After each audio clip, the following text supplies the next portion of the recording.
Assalamu alaikum dear students. This is our next lecture about the qualitative research application in linguistics. पहले हमने discuss किया था कि discourse analysis एक field है, उसमें हम क्वालिटेटिव रिसर्च को यूज़ कर सकते हैं. हमसे मुराद है लिंग्विस्टिक्स. जो स्टूडेंट्स हैं लिंग्विस्टिक्स के वो क्वालिटेटिव रिसर्च मेथड्स को यूज़ करके डिस्कोर्स एनालिसिस कर सकते हैं. नंबर 20 का यूज़ या इसकी एप्लीकेशन क्या है, use of qualitative research methods in linguistics, कि एथनोग्राफिक स्टडीज़ भी लैंग्वेज यूज़ की कर सकते हैं. एथनोग्राफिक से भी डिस्कस्ड के study of culture is called ethno. Ethno means race या nation, graphic means study something in written. Okay, so that research methods are used to study language used in special cultural context. कोई specific culture उठाया, उसके context situation, उस culture के अंदर कैसे लोग language use कर रहे हैं, that will be called ethnographic studies. अब जब एथनोग्राफिक स्टडीज़ करेंगे तब भी हमें डिजिट्स नहीं चाहिए, वर्ड्स चाहिए. मोस्टली वर्ड्स चाहिए.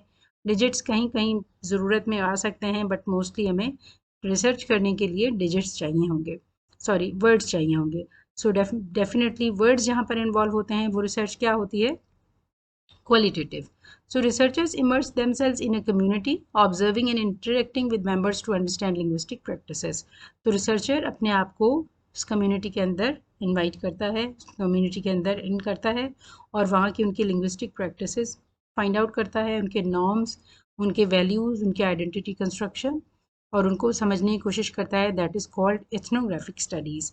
An ethnographic, and the example is, an ethnographic conducts field work in a multilingual community to explore code switching practices and the social meanings associated with language choice.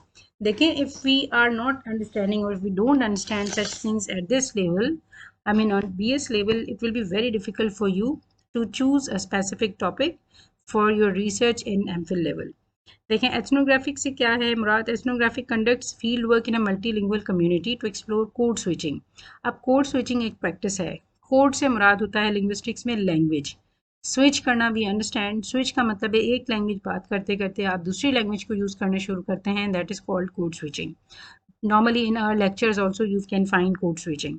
Meanwhile I am talking Urdu and then I swiftly switch to English language. That is called code switching.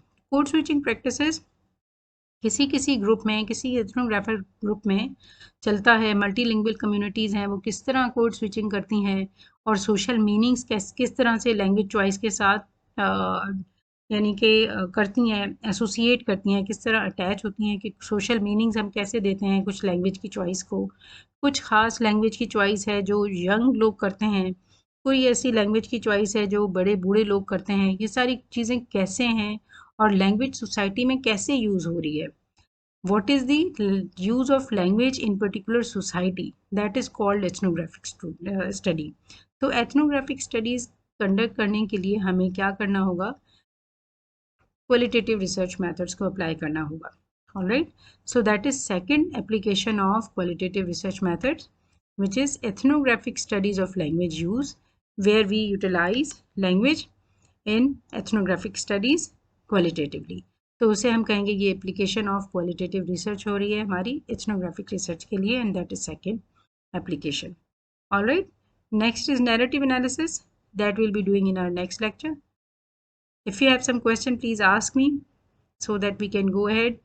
Chat box में करें या WhatsApp के message group पे आप message कर सकते हैं, लेकिन उसको ज़रूर पढ़ें और साथ में मल्टीपल चीज़ें और भी यूज़ करें. I told you many times, multiple चीज़ें से मुराद है कि we can find out different books. आपकी लाइब्रेरी में 2-3 लोकल राइटर्स अच्छे रखे हुए हैं, पंजाब के राइटर्स हैं. Although foreign writers at once you can not understand, but at least you can understand local writers. Please do have a reading and understand a good, build a good understanding. Okay, so till our next class, till our next lecture, take a good care.